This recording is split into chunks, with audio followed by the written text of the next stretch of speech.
নমস্কার, আপনারা দেখছেন এখন দাসপুর বার্তা। মহাকাশ চেতনা প্রসার ও টেলিস্কোপিক পর্যবেক্ষণ সুরতপুর প্রাথমিক বিদ্যালয়ে পশ্চিম মেদিনীপুর ডিপিএসসির অধীন নাড়াজোল 2 চক্র সম্পদ কেন্দ্রের অন্তর্গত সুরতপুর প্রাথমিক বিদ্যালয় এর আয়োজনে 28 মার্চ শনিবার শিক্ষার্থী ও অভিভাবক অভিভাবিকা শিক্ষানুরাগীদের মহাকাশ চেতনা প্রসারে অডিও ভিজুয়াল পদ্ধতিসহ টেলিস্কোপেও চাঁদ, বৃহস্পতি প্রভৃতি পর্যবেক্ষণ করানো হয়েছে।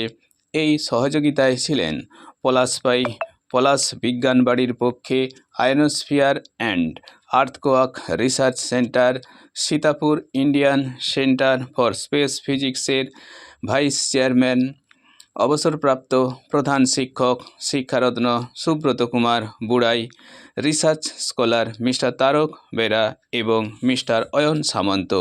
এদিন বিশ্বে সব শক্তির উৎস সূর্য, একে ঘিরে বুধ, শুক্র, পৃথিবী, মঙ্গল, বৃহস্পতি, শনি, ইউরেনাস ও নেপচুন এই 8টি গ্রহ এবং গ্রহাণু প্লুটো, জ্যোতির্বিজ্ঞানী, নাসা, এনস্যাট, জিস্যাট ইত্যাদি পরিচিতি ও কৃষি, জলবায়ু, বিনোদন, স্বাস্থ্য, শিক্ষা, যোগাযোগ ব্যবস্থা ইত্যাদি ক্ষেত্রে এদের ভূমিকা অনুধাবনে উপস্থিত সবাই আপ্লুত।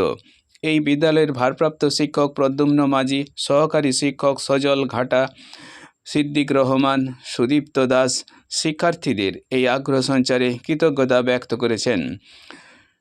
সুরতপুর প্রাথমিক বিদ্যালয় থেকে রিপোর্টে শ্যাম সুন্দর দলই। Like and follow with subscribe এখন দাসপুর বার্তা। এই দাসপুর বার্তায় যুক্ত হন, আলোর পথে এগিয়ে চলুন। ভারতের গুরুত্বপূর্ণ উপগ্রহ এবং তার কার্যকারিতা দেখুন। এটা আর্যভট্ট 1975 ভারতের প্রথম উপগ্রহ।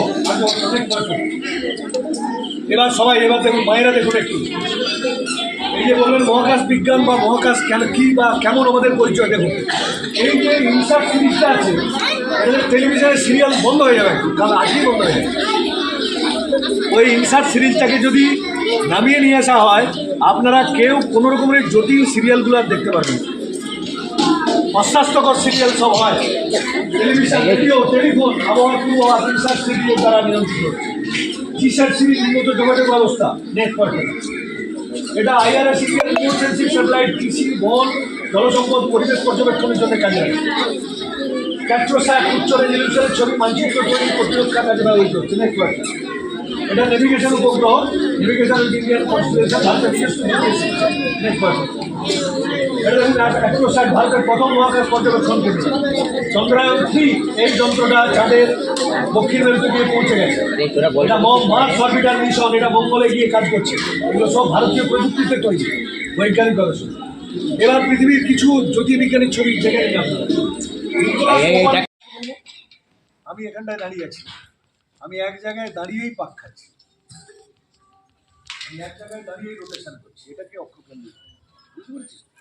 মানে নিজের অক্ষের ওপর দাঁড়িয়েই আমি পাক খাচ্ছি, আমি কোথাও ডিসপ্লে করছি না, আমি এখান থেকে স্থান পরিবর্তন করছি।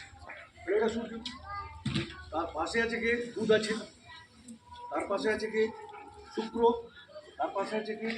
পৃথিবী, তার পাশে আছে কে? মঙ্গল। এই যে 4টি গ্রহ আছে, এটাকে আমরা ইনার প্ল্যানেট বা অন্তস্থ গ্রহ বলি। সূর্যের সব থেকে কাছের গ্রহ, দেখাবো ছবি। পৃথিবীর সব থেকে নিকটতম নক্ষত্র এটা। এখানে প্রচণ্ড পরিমাণে হাইড্রোজেন, হিলিয়াম, ফিউশনে রূপান্তরিত হয়। খেয়াল রাখতে হবে, সূর্যকে আপনি যদি বলেন যে না সূর্যকে নিয়ে আমার ভাবনা চিন্তা থাকার দরকার নেই, ধরে নিন কাল থেকে নাসা বললো যে আগামীকাল থেকে সূর্য আর উঠবে না, তাহলে সূর্য না উঠলে কি কি সমস্যা হবে বাবা? মোবাইল চার্জ হবে না, অন্ধকার হবে না, ইত্যাদি ইত্যাদি এইসব হবে না। সূর্য যদি না ওঠে তাহলে পৃথিবীর বেঁচে থাকার উপাদানগুলো সব নষ্ট হয়ে যাবে। কার্বন ডাইঅক্সাইড এবং অক্সিজেন এই দুটোর ঘাটতি ঘটে যাবে। আমরা কিসের সাহায্যে বেঁচে আছি? অক্সিজেন তো। এখানে 10 মিনিট নাকটা টিপে থাকলে কি অবস্থা হবে? বডিটা মৃত বডিতে রূপান্তরিত হবে। তাহলে আমরা নেচার থেকে অ্যাভেলেবেল অক্সিজেন নিই বলে স্বাভাবিকভাবেই আমরা বেঁচে আছি। এই অক্সিজেন কে তৈরি করে? গাছেরা তৈরি করে। আর কার্বন ডাইঅক্সাইড কোথা থেকে বেরোয়? আমাদের, হ্যাঁ, ইয়েস ঠিকই বলেছে। আমাদের কার্বন ডাইঅক্সাইড আমরা বের করি। আবার এছাড়াও আরও অন্যান্য অনেক সোর্স আছে, সেই সঙ্গে প্রাকৃতিক সোর্সও আছে। তো যাই হোক, এই সূর্য হচ্ছে আমাদের বেঁচে থাকার একমাত্র উৎস। এই আলো এবং তাপের কারণে এর কোনো উপগ্রহ নেই, এখানে বায়ুমণ্ডল নেই বললেই চলে। অক্সিজেন, সোডিয়াম, হাইড্রোজেন, হিলিয়াম কিছুটা আছে। একবারে সূর্যের কাছে গ্রহ হওয়ার জন্য 430°C তাপমাত্রা, রাত্রিতে তাপমাত্রা -180°। এটা সূর্যকে প্রদক্ষিণ করতে সময় নেয় 88 দিন, আর নিজের অক্ষে আবর্তন করে 59 দিন। নেক্সট পয়েন্ট, এটা হচ্ছে শুক্র গ্রহ। এটা সবাই জানেন আপনারা। ভোরবেলার দিকে পূর্ব আকাশে থাকে, সেটাকে আমরা শুকতারা বলি। আর সন্ধ্যেবেলা একদম উজ্জ্বল যেটা পশ্চিম আকাশে দেখা যাবে নীলাভ টাইপের, সেটাকে আমরা সন্ধ্যা তারা বলি। এর 108 মিলিয়ন কিলোমিটার দূর। ঘন কার্বন ডাইঅক্সাইড থাকার জন্যে এবং এতে সালফিউরিক অ্যাসিডের মেঘ থাকার কারণে গ্রহটি ভীষণ উজ্জ্বল দেখায়। এই টেম্পারেচার কত? 465°C। আমাদের এখানে 36, 38, 40, 41 গেলেই আমাদের অবস্থা খারাপ। আর আমাদের হচ্ছে রাজস্থানের বিয়াওয়ালি বলে একটা জায়গা আছে, যেখানকার টেম্পারেচার ভারতের মধ্যে সব থেকে বেশি টেম্পারেচার, 56°C। এবছর পশ্চিমবঙ্গের তাপমাত্রা অনেক বেশি বাড়বে, সেভাবেই ওয়েদার ফোরকাস্টিংটা হচ্ছে। সবাই খুব সাবধানে থাকবে। এর হচ্ছে বিপরীত ঘূর্ণন, রেট্রোগ্রেড রোটেশন। সূর্য পশ্চিম দিক থেকে উদিত হয়, পূর্ব দিকে অস্ত যায়। এর উপরেও ভেনেরা, ম্যাগেলান, আকাডুক্সি, এনভিশন, এইসব গবেষণাগুলো চলছে, এখনও গবেষণাগুলো চলছে। শুক্র নিয়ে আমরা যতটা জেনেছি সেটা খুবই কম, এখনও অন্যান্য অনেক ধরনের গবেষণাগুলো চলছে। নেক্সট পয়েন্ট, এটা হচ্ছে শুক্র আকাশের সবচেয়ে উজ্জ্বল গ্রহ, তাই একে ভোরের তারা বা সন্ধ্যা তারা আমরা বলি। শুক্রের পৃষ্ঠচাপ পৃথিবীর তুলনায় 90 গুণ বেশি, মানে সমুদ্রের 1 কিলোমিটার গভীর চাপের সমান। এটা আমাদের ইনস্টিটিউটের ছবি, বিভিন্ন স্কুলের ছাত্রছাত্রীরা আমাদের সঙ্গে এসেছে, আমরা টেলিস্কোপ রুমে বসে আছি। নেক্সট পয়েন্ট, এইটা আমাদের মা পৃথিবী। আমরা মায়ের সন্তান, মা আমাদেরকে পৃথিবীতে এনেছেন সেটা ঠিক, কিন্তু পৃথিবী আমাদেরকে লালন পালন করে। ধরে নিন আমরা মাতৃগর্ভ থেকে পৃথিবীর আলো দেখার সাথে সাথেই পৃথিবীতে পাওয়া অক্সিজেনের সাহায্যে আমরা বেঁচে থাকি। তাহলে পৃথিবী নিজের বেঁচে থাকার বা প্রাণ সৃষ্টির উপাদানগুলো জেনারেট করেছে। আমরা যত বেশি উন্নত হয়েছি তত বেশি পৃথিবীর পরিবেশকে ডিজেনারেট করে দিচ্ছি। ফলে ছোটোবেলা থেকেই একটা ধারণা তোমাদের থাকা দরকার যে আমাদের এমন কোনো অ্যাক্টিভিটি বা কার্যক্রম হবে না যাতে করে মা পৃথিবীর ক্ষতি হয়। অর্থাৎ পৃথিবীকে রক্ষার দায়িত্ব আমাদের প্রত্যেকেরই সমান। 95% আছে, নাইট্রোজেন, আর্গন আছে। গড় তাপমাত্রা -63°C, দিনের সর্বোচ্চ তাপমাত্রা 20°, রাতে -140°। তার মানে যত সূর্য থেকে দূরে চলে যাচ্ছে দেখবেন টেম্পারেচারের ভ্যারিয়েশনটা লক্ষ্য করা যাচ্ছে। এর পাতলা বায়ুটা পাতলা হয়, মানুষ সরাসরি শ্বাস নিতে পারবে না। এখানে সৌরজগতের সব থেকে বেশি বড় ঘূর্ণিঝড় হয়, যেটা কয়েক মাস ধরে চলতে থাকে। এটাতে লোহার অক্সাইড আছে প্রচুর। সৌরজগতের আমাদের পৃথিবীর সব থেকে উঁচু জায়গা হচ্ছে মাউন্ট এভারেস্ট। আপনি দেখলেন এখানে কি দেখলেন? গর্ত আরো পাহাড়ের মতন গত গত দেখা যাচ্ছে। এটা আমরা খালি চোখে দেখতে পাচ্ছি আকাশ, এই চাঁদটা এখানে সেরকম দেখাচ্ছে না অন্যরকম? এটা একটু অন্যরকম দেখাচ্ছে। দেখছি আকাশে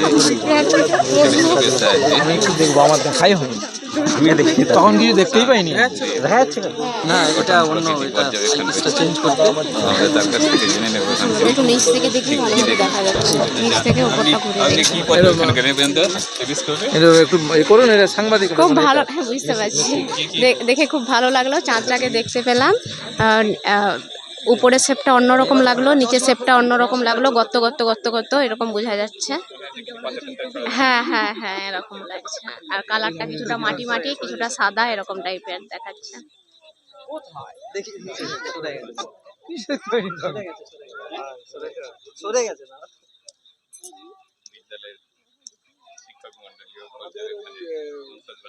কালবৈশাখী এসে গেল, এবার যেদিনে অমাবস্যা হবে, অমাবস্যার হয়ে যাওয়ার 6 দিন এবার দেখা যাচ্ছে গর্তগুলো আছে না, ওগুলো চাঁদের পাহাড়, অমাবস্যা 6, 7, 8 পাহাড়ের মাঝে যে এই দিনগুলোতে যদি আপনারা যান, আমাদের এই আমাদের 4টা টেলিস্কোপ আছে, 4টা সেট করে দিলাম। 2 ঘন্টা 3 ঘন্টা করে এখন স্পষ্ট বোঝা যাচ্ছে। আপনারা যত সাজালে এবার সুন্দর দেখা যাচ্ছে চাঁদের এটা। এটা ভালো করে আরেকবার দেখতে পাচ্ছেন ভালো করে দেখ, নিচের দিকটাও একটু ভালো করে দেখবি, গর্ত গর্ত গুলো একটা বোঝা চোখ যাচ্ছে। অন্য হাত দিয়ে বন্ধ করো। একটা চোখ অন্য হাত দিয়ে বন্ধ কর, হ্যাঁ, কাছে নিয়ে যাও চোখটাকে। চোখটা কাছে নিয়ে যাও। দেখা যাচ্ছে গর্তগুলো, এগুলো চাঁদের হচ্ছে পাহাড়গুলো, পাহাড়ের মাঝের যে অংশটা সেই চারধারে পাহাড়, মাঝে অন্ধকার, ওখানটা লাইট পৌঁছে দেবে। আপনি কি পর্যবেক্ষণ করলেন? হ্যাঁ, এখানে মোটামুটি চাঁদের যে সারফেসটা ভালোভাবেই দেখা যাচ্ছে। অনেকগুলো গর্ত দেখা যাচ্ছে, যেগুলো আসলে গর্তের চারপাশটা হচ্ছে পাহাড়, যেগুলো আমরা বইয়ে পড়েছি। তো অবশ্যই ধন্যবাদ জানাবো বিদ্যালয়ের সমস্ত শিক্ষক যারা দায়িত্ব নিয়ে এই ব্যবস্থাটা করেছেন। সুব্রতবাবু এসেছেন, ওনার তত্ত্বাবধানে এই কাজটা হচ্ছে।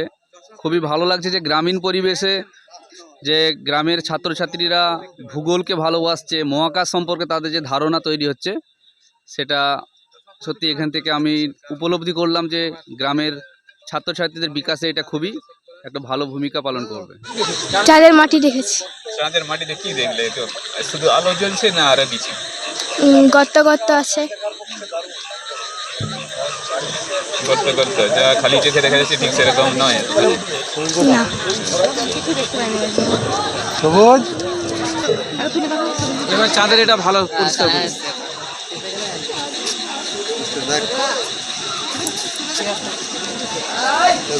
একটা চোখ বুঝা বুঝা একটা চোখ বন্ধ করবি তো। দুটোই বন্ধ হয়ে গেছে নাকি? সরে দেখা যাচ্ছে কিছু না, বন্ধ হয়ে গেছে। দেখা যাচ্ছে? ঠিক আছে। সজল সজল নেমে গেছে।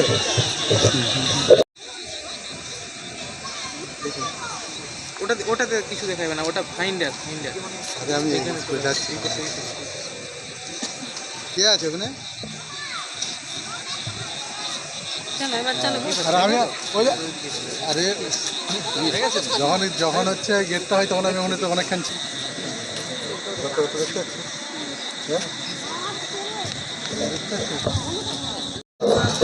পলাশপাই বিজ্ঞানবাড়ির সহযোগিতায় সুরতপুর প্রাথমিক বিদ্যালয়ের ব্যবস্থাপনায় ছাত্রছাত্রীদের মধ্যে বিজ্ঞান সচেতনতা গড়ে তোলার লক্ষ্যে আজকে স্কাই অবজারভেশন প্রোগ্রাম অনুষ্ঠিত হলো। আমাদের এই অনুষ্ঠানে উপস্থিত ছিলেন এলাকার বিশিষ্ট ব্যক্তিবর্গ এবং আমাদের অভিভাবকগণ, ছাত্রছাত্রী সকলেই টেলিস্কোপের মাধ্যমে মহাকাশ পর্যবেক্ষণ করলো এবং প্রথমে সুব্রতবাবু তার অসাধারণ দক্ষতায় স্লাইড শো এর মাধ্যমে গ্রহ নক্ষত্রের ব্যাখ্যা, আমাদের পৃথিবীর সৃষ্টি সমস্ত কিছু খুব প্রাঞ্জল ভাষায় সকলকে বুঝিয়েছেন এবং আমরা খুবই খুশি এই ধরনের একটা প্রোগ্রাম করার মধ্য দিয়ে, যাতে ছাত্রছাত্রীদের মধ্যে বিজ্ঞান উদ্দীপনা গড়ে ওঠে। এটাই আমাদের লক্ষ্য। আগামী দিনের আছে আমরা চেষ্টা করব আমাদের প্রাথমিক বিদ্যালয়ের যে ক্ষুদ্র পরিসরের মধ্য থেকে আমরা চেষ্টা করব ছাত্রছাত্রীদের মধ্যে শিক্ষার আলো প্রসারে আরও কিছু বিজ্ঞান চেতনা বাড়ানোর জন্য। ধন্যবাদ।